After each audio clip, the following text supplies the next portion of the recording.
आसमां और भी है। आदाब नाजरीन, मैं फ़रहा जबीन बसरत ऑनलाइन के ख़ास प्रोग्राम परवाज़ में आप सबका इस्तकबाल करती हूँ। आज हाजिर हूँ फिर एक नए मेहमान के साथ, एक नई शख्सियत के साथ। आज मैं जिनका इंटरव्यू करने जा रही हूँ वो अपने आप में एक अंजुमन है। वो अपने मैदान में मुमताज़ और नुमायाँ हैं। तालीमी ख़िदमात की वजह से वो मुल्क और बैरून मुल्क में मारूफ़ मकबूल हैं। तालीमी मैदान में अपनी तालीमी ख़िदमात की वजह से उन्होंने कई मोतबर अवार्ड्स अपने नाम किए हैं और वो केमिस्ट्री जैसे सब्जेक्ट में गोल्ड मेडलिस्ट हैं। मेरी उनसे मुराद सर ज़ियाउर रहमान मज़हरुल हक़ अंसारी साहब हैं, जो कि भिवंडी के मशहूर तालीमी अदारा रईस हाई स्कूल के प्रिंसिपल हैं। नाजरीन, जनाब ज़ियाउर रहमान साहब की शख्सियत हमाजहत और आलमगीर है।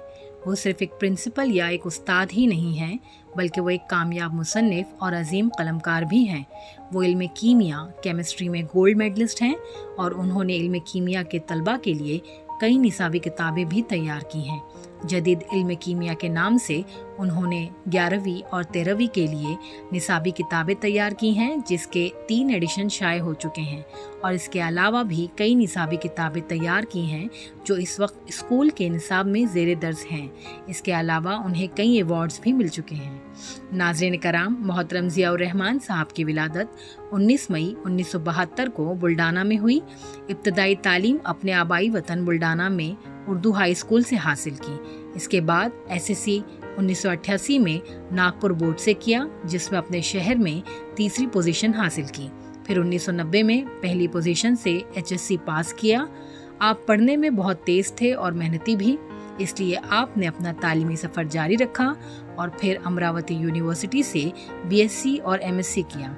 MSc में आपने पहली पोजीशन लाकर गोल्ड मेडल हासिल किया। फिर अमरावती यूनिवर्सिटी से ही B.Ed किया। इतनी कामयाबी के बाद भी आपने अपने तालीमी सफ़र को ब्रेक नहीं लगाया। इसके बाद मुंबई यूनिवर्सिटी से फ़ारसी में सर्टिफिकेट कोर्स और फिर डिप्लोमा की डिग्री हासिल की और स्कूल की इतनी बड़ी जिम्मेदारी संभालते हुए आपने 2021 में यशवंत राव यूनिवर्सिटी से डिप्लोमा इन स्कूल मैनेजमेंट किया। नाज़रीन कराम, आप महाराष्ट्र के मशहूर शहर भिवंडी के सबसे कदीम तालीमी अदारा Rais high school and junior college के प्रिंसिपल हैं। अगर आपके तजुर्बात का जिक्र किया जाए तो तकरीबन 26 साल तदरीसी ज़िंदगी में गुज़श्ता 14 सालों से आप इंतज़ामी उमूर संभाले हुए हैं और प्रिंसिपल जैसे बावकार ओहदा पर फाइज हैं। इस दौरान आपने तसनीफ़ व तालीफ़ के कारनामे भी अंजाम दिए, तलबा की करियर काउंसलिंग भी की। चूँकि आपकी दिलचस्पी का मैदान केमिस्ट्री यानी इल्म कीमिया है, तो इस फ़न पर आपने कई किताबें तसनीफ़ की, जो कि आज स्कूलों के निसाब में दाखिल है और तलबा व तालिबात इससे इस्तिफ़ादा कर रहे हैं। मुल्क भर के दर्जनों रसाइल व अखबारात में आपके कॉलम शाये हुए हैं और वक्फा से होते रहते हैं। इसके अलावा अब तक तकरीबन 10 से ज़ायद टॉक शोज़ में शरीक हो चुके हैं और लेक्चर्स और तकरीरों का तो कोई शुमार ही नहीं है। नाज़रीन कराम, जब इंसान कामयाबी की बुलंदियों पर पहुंचता है तो दुनिया उसकी खिदमत का एतराफ़ करने पर मजबूर हो जाती है और जनाब ज़ियाउर रहमान सर के साथ भी तकरीबन ऐसा ही मामला है। तालीमी और समाजी मैदान में आपकी नुमाया खिदमत को देखते हुए मुख्तलिफ बड़े अदारों ने आपको एवार्ड्स व एज़ाज़ात से नवाजा है। 2011 में अदारा काविश की जानिब से आपको प्रिंसिपल अवार्ड से नवाजा गया।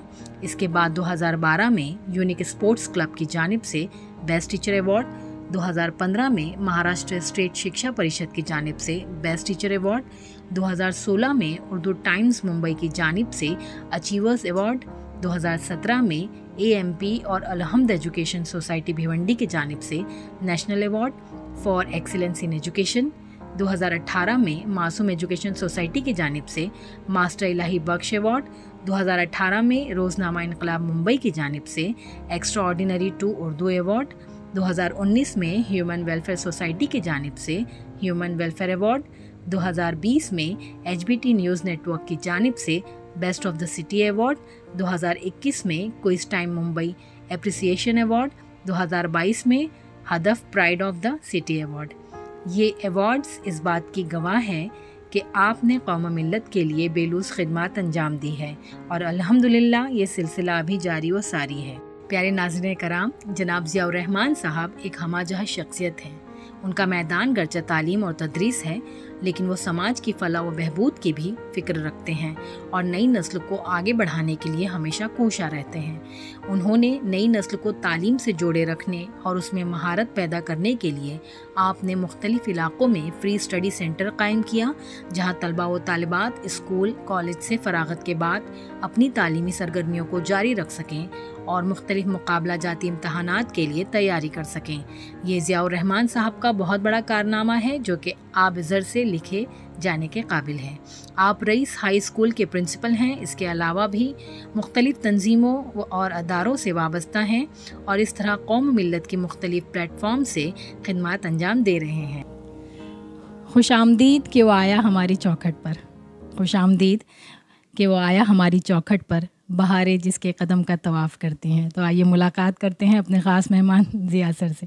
अस्सलाम वालेकुम। इस्तकबाल है जनाब आपका, क्या हाल है? अल्लाह का फजल है। कैसा लग रहा है आपको?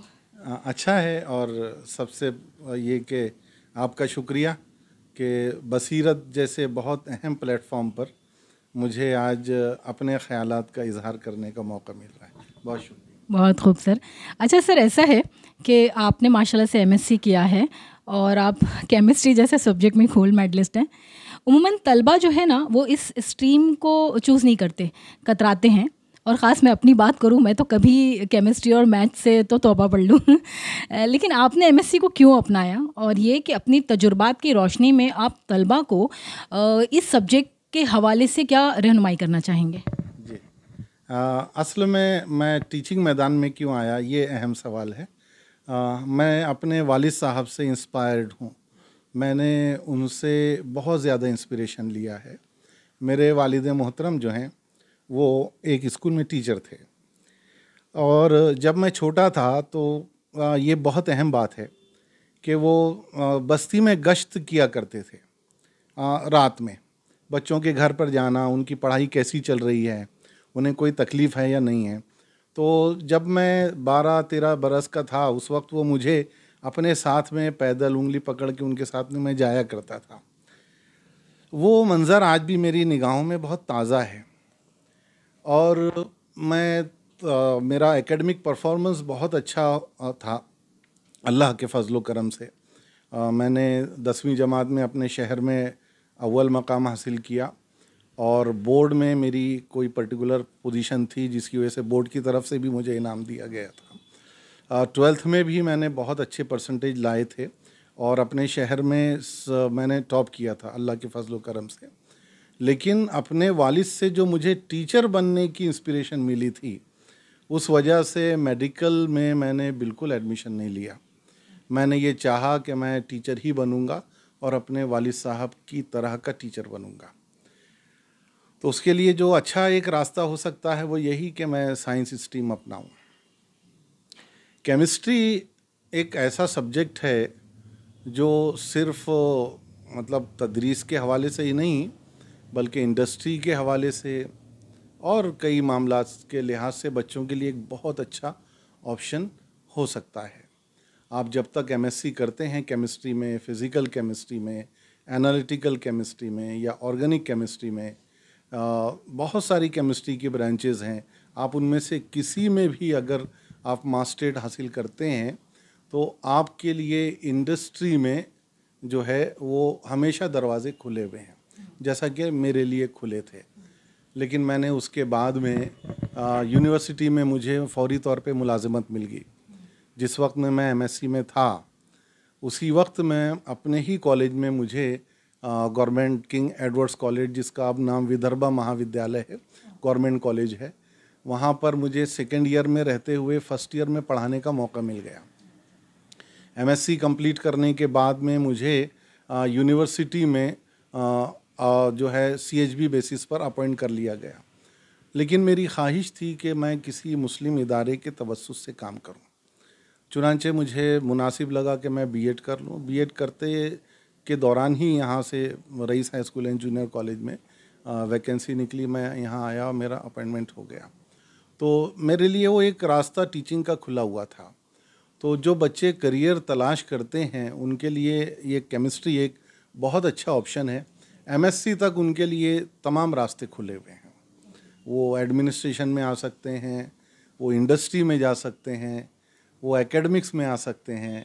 तो उस हिसाब से बहुत एक बड़ा स्कोप का बहुत बेहतर ज़िया साहब। अच्छा, ये कि आप तालीमी मैदान में काफ़ी फ़ाल शख्सियत हैं, माशाल्लाह, अल्लाह रब्बुल इज़्ज़त ने आपको काफ़ी आला तालीम अता की है।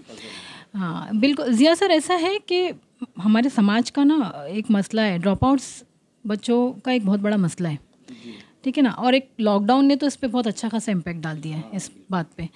तो ये कि ज़िया सर के जहन में ऐसा कोई लाया अमल के ड्रॉप आउट्स ही ना हो।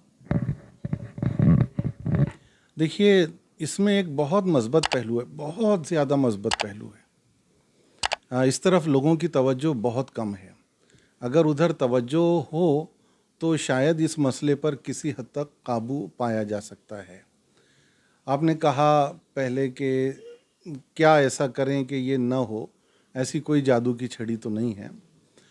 हाँ, मैं जिस तरफ तवज्जो दिलाना चाहता हूँ वो ये है कि सर्व शिक्षा अभियान के आने के बाद एक पूरे हिंदुस्तान में एक बहुत बड़ा कारनामा हुआ है। हम हुकूमतों की नाकामियों का तज़किरा बहुत करते हैं, लेकिन जहाँ कामयाबियाँ हैं उनका तज़किरा होना चाहिए। तो सर्व शिक्षा अभियान के तहत स्कूलों में जिस हद तक भी जो भी कोशिशें हुई हैं कमोबेश, तो उनके नतीजे में ड्रॉप या जो एनरोलमेंट रेशो है, यानी दाखला लेने का जो फ़ीसद है, वो सर्व शिक्षा अभियान के कायम होने के बाद में 10 साल के अंदर 90% से बढ़कर आगे वो 98% हुआ है। अगर इस आदाद शुमार को दुरुस्त मान लिया जाए तो हम ये कह सकते हैं कि हिंदुस्तान में हर वो बच्चा जो पैदा हो रहा है, तो वो 6 साल की उम्र तक पहुंचने तक उसमें से 98% बच्चे स्कूल का रुख ज़रूर कर रहे हैं, एक पहलू। अब दूसरा पहलू ये है कि अब आया हुआ बच्चा वो न जाए। तो मैंने एक मस्बत पहलू ये रखा कि बच्चा आया है, ये एक बहुत बड़ी बात है। अगर बच्चा आया ही ना होता तो चैलेंज बहुत शदीद होता, बहुत शदीद होता। अब चूँकि बच्चा आ चुका है तो उसको रोके रखने के लिए 3 चीज़ें हैं। पहली है, वो जहाँ आया है तो उसके लिए उसको फैसिलिटेट किया जाए। ये अंग्रेज़ी का लफ्ज़ बहुत शानदार है, इसके लिए मुझे आमतौर से उर्दू में अलग अलग मौके की मुनासिबत से अलग अलग मुतबादिल मिलते हैं। मैं यहाँ ये कहना चाहूँगा कि स्कूल को सहूलत की जगह होनी चाहिए। स्कूल को ऐसा बनाया जाए कि बच्चा अपने घर, अपने मोहल्ले से ज़्यादा स्कूल को पसंद करे। तो स्कूल को फैसिलिटेट करना चाहिए, और उसके लिए स्कूल के अंदर का जो निज़ाम है, स्कूल के असातिज़ा हैं और एडमिनिस्ट्रेशन है, उसने फैसिलिटेटर होना चाहिए, आसानी फ़राहम करने वाला, सहूलत फ़राहम करने वाला। आप कवानीन बनाइए, आप उसूल व ज़वाबित बनाइए वालिदैन के लिए, लोगों के लिए, बच्चों के लिए तो आपको सहूलत बनाने वाला होना चाहिए। तो एक बात ये है। इसका एक हिस्सा सरकार ने किया है कि भाई बच्चों को गांव देहात में यूनिफॉर्म है, बैग है, मिड डे मील है, ऐसी कुछ चीज़ें फराहम करने की कोशिश की गई हैं, जिसको हम फैसिलिटेशन कह सकते हैं कि फैसिलिटेट किया गया है।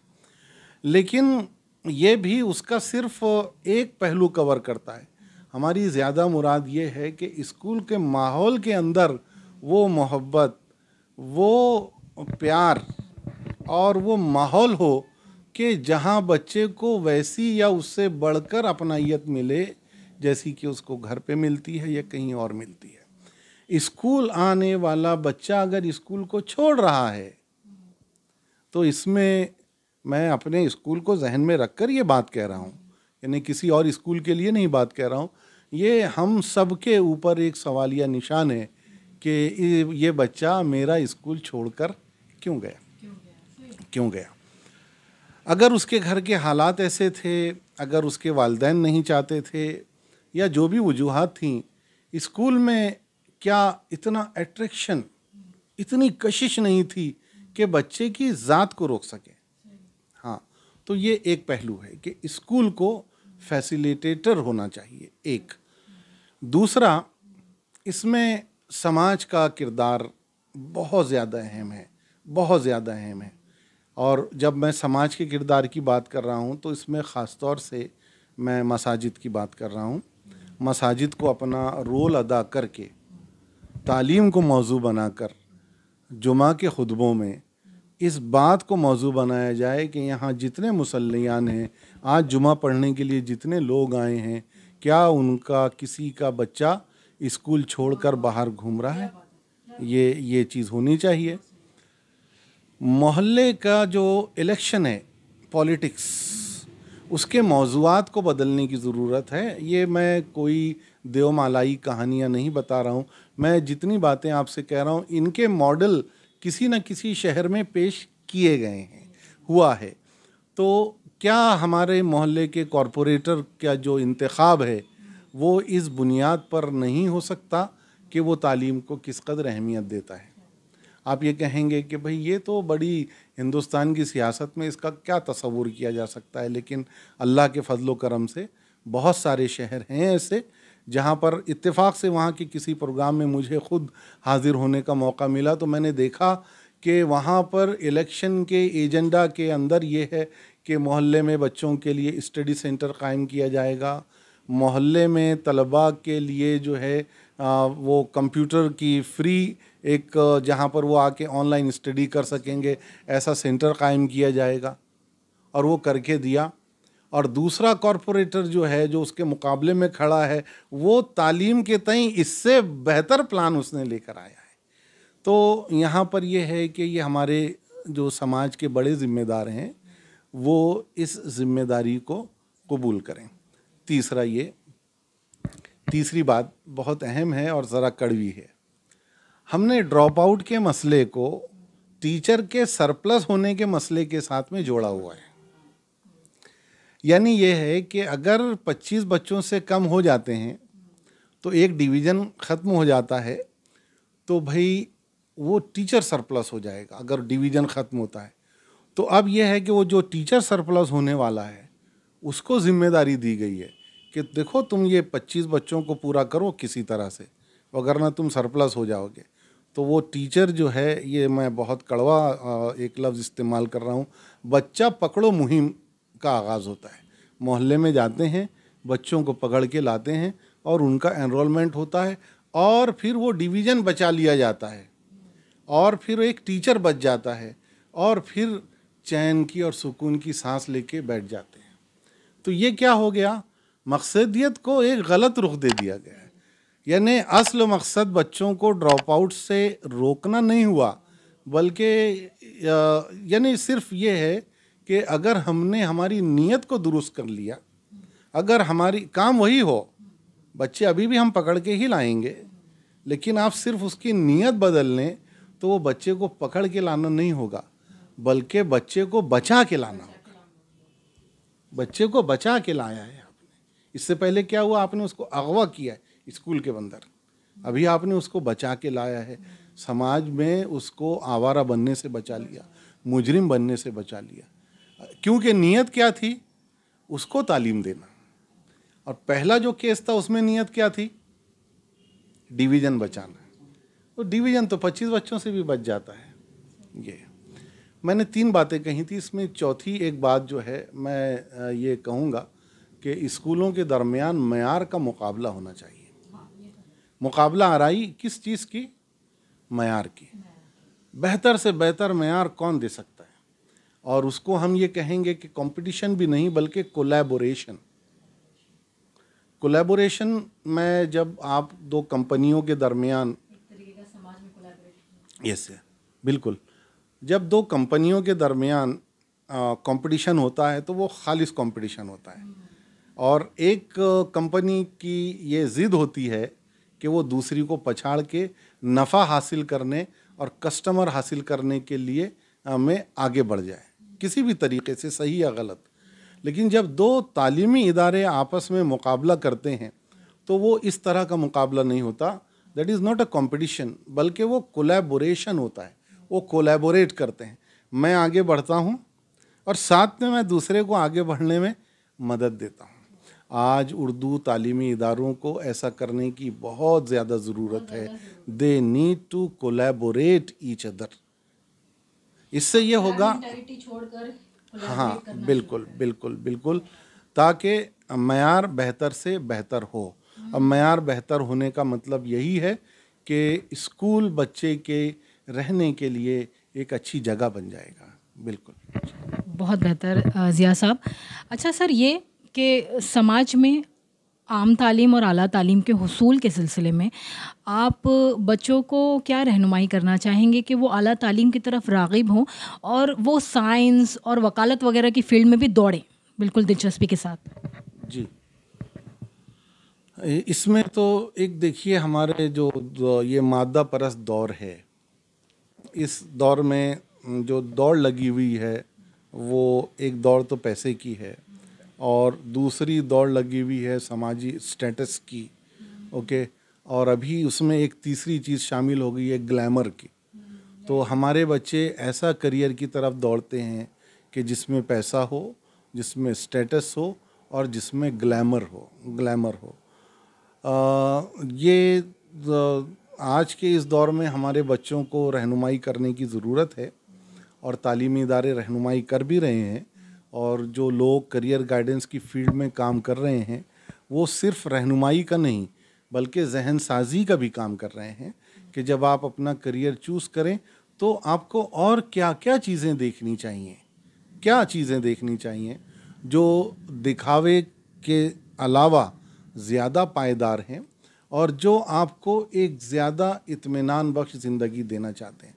आई रिपीट, हमारे बच्चे 3 चीज़ें देखते हैं, पैसा, स्टेटस और ग्लैमर।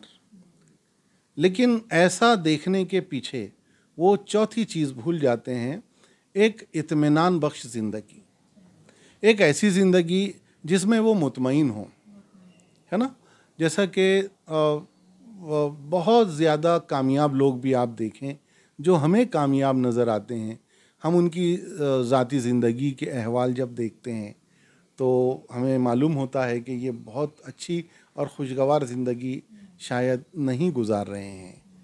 जब हम ये देखें उनका समाज के साथ में राब्ता क्या है तो हमें मालूम होता है कि शायद वो समाज को उस तरह से वो कंट्रीब्यूट नहीं कर रहे हैं। तो आज हमारे बच्चों को इन 3 चीज़ों के साथ में एक इत्मीनान का ये जो लफ्ज़ है इसके सही माने पहुंचाने की ज़रूरत है कि आपको एक सेटिस्फाइड लाइफ जिसमें आप खुश रहें हकीकी मानों में, वो समझाकर और उसको प्रायोरिटी की लेवल पर चौथे नंबर पर नहीं बल्कि पहले नंबर पर लाएं। फिर अगर जब ऐसा होता है तो फिर वो एक जैसा कि जनरली बहुत सारे बच्चे सोचते हैं, उसके अलावा ये जो कुछ फील्ड आपने जिसका जिक्र किया है इस तरफ भी वो बिल्कुल सोचेंगे। बहुत सारी फील्ड हैं जिसकी आज हमारे समाज को ज़रूरत है। We should contribute to it. जी जी। अच्छा, ये ज़िया साहब कि हमारा मुल्क जो है वो IAS और IPS ऑफिसर से चलता है, लेकिन अफसोस की बात यह कि हमारे बच्चे नहीं दिखते उसके अंदर। एक तो ये कि रहनुमाई भी नहीं होती और ये भी कहना गलत है कि ऐसा नहीं है कि बहुत से ऐसे लोग हैं आज भी कि बहुत कोशिश कर रहे हैं कि हमारे बच्चे IAS और IPS में आ जाएं। बिल्कुल, तो ऐसा है जनाब कि मैं सवाल के जवाब में आप चाहूँगी कि आप टीचर्स से सीधा मुखातिब हों और वो बच्चों के अंदर किस अंदाज में काम करें कि मतलब उनके अंदर IAS और IPS बनने की ख्वाहिश पैदा हो जाए। मैं पहले थोड़ा बैकग्राउंड बताना चाहता हूँ। मैं अपने बच्चों से जब इस सिलसिले में कुछ बात करता हूँ तो एक पैगाम मैं सारे लोगों को जो इस पर गौर कर रहे हैं और बच्चों को हमेशा देता हूँ कि हिंदुस्तान को आज़ाद करवाने में सफ़े अव्वल में जो लोग थे उनमें अक्सरियत मुसलमानों की थी। यानी मुसलमान वो हैं इस हिंदुस्तान के, वो शहरी हैं जिन्होंने हिंदुस्तान को पंजाए ग़ुलामी से आज़ाद करवाने में सबसे ज़्यादा इम्तियाज़ी किरदार अदा किया, सबसे ज़्यादा कुर्बानियाँ दी। दूसरा मरहला आता है हिंदुस्तान के आज़ाद होने के बाद उसको मजबूती के साथ में खड़े करने का, उसको कॉम्पिटिटिव वर्ल्ड में अपनी पहचान बनाने का, जो कि आज़ादी के फ़ौरन बाद हमारे सामने चैलेंज आया। तो हम देखते हैं कि उसमें भी मुसलमान रहनुमाओं ने और हमारे बहुत सारे जो एकेडमिशियंस हैं और मुस्लिम दानिश्वर हैं, उनका बहुत बड़ा, बहुत नुमायाँ किरदार है, बहुत नुमायाँ किरदार है। लेकिन जब ये सफ़र आगे चलता है तो मैं अपने बच्चों से ये कहता हूँ कि आपने देश को आज़ाद करवाने में किरदार अदा किया, आज़ाद होने के बाद उसको खड़ा करने में किरदार अदा किया, तो आप उसको चलाने में किरदार क्यों अदा नहीं करते? तो अब आप आएँ और देश को आगे चलाने में अपना किरदार अदा करें। और वो आप कैसे कर सकते हैं? वो आप इस रास्ते से कर सकते हैं। इसमें दूसरी बात मैं ये बच्चों से ये कहता हूँ कि एक देश को चलाने के दो तरीके हैं, एक इलेक्शन के ज़रिए और एक सिलेक्शन के ज़रिए। इलेक्शन के ज़रिए जीत कर देश को चलाने का जो तरीका है वो इतना ख़तरनाक है कि उसमें आप कितना भी अच्छा काम करें, आपको बहुत सारी बदनामी झेलनी है, गालियाँ सुननी हैं और गलत काम भी करने हैं और न जाने क्या क्या कुछ करना है। इलेक्शन का रास्ता बिल्कुल सियासत की दुनिया है, ओके। और जो कि यकीनन हमारे बहुत सारे लोगों को वहाँ पर भी होना चाहिए, लेकिन वो by natural selection they reach there. जो हमारे यहाँ पर सियासी रहनुमा पैदा होते हैं उसके लिए बाकायदा कोई कोर्स नहीं है और बाकायदा कहीं पर कोई रहनुमाई कैंप भी नहीं होता कि कॉरपोरेटर कैसे बना जाए, एमपी कैसे बना जाए, MLA. By natural process we create natural political leaders, ठीक है। लेकिन सिलेक्शन के ज़रिए से जाएं तो जो आपका स्टेटस है उसको कोई चैलेंज नहीं है, कोई चैलेंज नहीं है। बहुत बाइज़्ज़त, बावक़ार और सफ़ेद कॉलर और सफ़ेद दामन के साथ में आप पोस्ट पर पहुंचिए और सफ़ेद दामन के साथ में आप काम कीजिए और सफ़ेद दामन के साथ में बाइज़्ज़त तरीके से रिटायर हो जाइए। ये सिलेक्शन के ज़रिए से देश को चलाने का बहुत अच्छा तरीका है। अब इसके लिए बच्चों को तैयार करने में अगर हम बात करें तो इसमें तीन चीज़ें हैं। पहला ये है कि उनकी जहनसाजी की जाए, नंबर 2 है रहनुमाई की जाए, नंबर 3 उनको वो फैसिलिटी जो तैयारी के लिए चाहिए वो की जाए। तो पहला काम है जहनसाजी का, ये स्कूल में होगा। रहनुमाई का जो काम है वो थोड़ा आगे की सतह पर, हाँ, वो थोड़ा आगे चलकर, और फिर उसके बाद में जब है कि उनको बाकायदा ट्रेनिंग का जो काम है, तो अल्लाह के फजलो करम से अभी उम्मत के अंदर ऐसे बहुत सारे ट्रेनिंग सेंटर्स बहुत तेज़ी के साथ में खुल रहे हैं और बहुत अच्छा काम कर रहे हैं। लेकिन इब्तिदा कहाँ से हो रही है? जहन साजी से। और वो कहाँ से हो रहा है काम? वो स्कूल से हो रहा है। तो स्कूल से वो काम शुरू होना चाहिए। तो मैं हमारे असातिज़ा को अक्सर ये बात कहता हूँ कि बच्चों को इस तरफ सोचने की तरफ आप ज़रा राग़िब करें। उसका एक इंडेक्स है, कैसे मालूम पड़ेगा कि बच्चे सोच रहे हैं? आज तक ये हुआ है कि हम बच्चों से पूछते हैं, बेटे तुम क्या बनना चाहते हो? आपको क्या जवाब मिलते हैं? डॉक्टर, इंजीनियर, बिजनेसमैन, वकील, टीचर वगैरह। ऐसा ही है। कितने बच्चे हैं जो ये कहें कि मैं पुलिस इंस्पेक्टर बनना चाहता हूँ, कलेक्टर बनना चाहता हूँ, तहसीलदार बनना चाहता हूँ, रेलवे कमिश्नर बनना चाहता हूँ, है ना? तो अगर ऐसे जवाबात मिलना शुरू हो गए हमको, तो इसका मतलब है हमारे बच्चे सोच रहे हैं। और उसका हाँ बिल्कुल, और हमको उसी नहज पे काम करना चाहिए। जब तक ये नहीं होगा कि हमारे यहाँ कुछ हाथ ये कहने के लिए उठ जाएं कि मैं आईपीएस बनना चाह रहा हूँ, है ना, फॉरेस्ट ऑफिसर बनना चाहता हूँ, वगैरह वगैरह, तब तक ये समझ लीजिए कि आगे के मराहिल बहुत मुश्किल होंगे, यानी रहनुमाई के और ट्रेनिंग सेंटर के। तो इसकी इब्तिदा स्कूलों में होगी और उसके लिए बहुत सारे तरीक़े हो सकते हैं। हमारे बच्चों को वीडियोस उस तरह के बताएं, मोटिवेट करने के लिए, उनकी लाइफ हिस्ट्री बताई जाए। मैं अक्सर आजकल इस बात पे बहुत ज़ोर दे रहा हूँ कि असातिज़ा को बायोग्राफ़ी पढ़नी चाहिए ऐसे लोगों की, और वो बायोग्राफ़ी बच्चों में ट्रांसफ़र करनी चाहिए। हाँ, ये बहुत ज़रूरी है। तो ऐसे लोगों की कहानियाँ, मैंने रईस हाई स्कूल के तवस्सुस से एक कैलेंडर बनाया था। उसमें मैंने 12 आईएएस ऑफिसर और आईपीएस ऑफिसर्स की लाइफ हिस्ट्री जमा की थी, और वो हर बच्चे के घर में वो कैलेंडर पहुंचाया था हमारे हर बच्चे कि ये कैसे बने हैं। और वो 12 के 12 ऐसे ऑफिसर्स थे कि जो बहुत हम्बल बैकग्राउंड से आए थे, आम घरानों से आए थे, और हर एक ने, किसी ने 2 बार कोशिश की, किसी ने 3 बार 4 बार, कोई 5वीं बार में बना, कोई 4थी बार में बना। तो बच्चे जब पढ़ते हैं कि इन्होंने किया और ये नाकाम हुए, इन्होंने किया फिर नाकाम हुए, इन्होंने किया फिर नाकाम हुए, फिर इन्होंने 2017 में एग्ज़ाम दिया और इनके मेरिट नंबर 715 वगैरह आया और इनका इंतखाब हो गया, और अभी ये यहाँ पर जो है पुलिस ऑफिसर के तौर पे काम कर रहे हैं। तो जब बच्चे नाकामी के सिलसिले में के आखिर में जो है कामयाबी, एक शानदार शोर मचाती हुई कामयाबी का जो जब देखते हैं क्लाइमेक्स, तो बहुत खुशी। यानी ये कि टीचर्स उन पर्सनालिटीज़ को पढ़े और बच्चों के सामने ज़रूर उनको बयान करें। काम मैंने और किया था। इनकलाब के अंदर जो है एक सफ़ा आता है और उसमें ऐसी ही स्टोरी दी जाती है।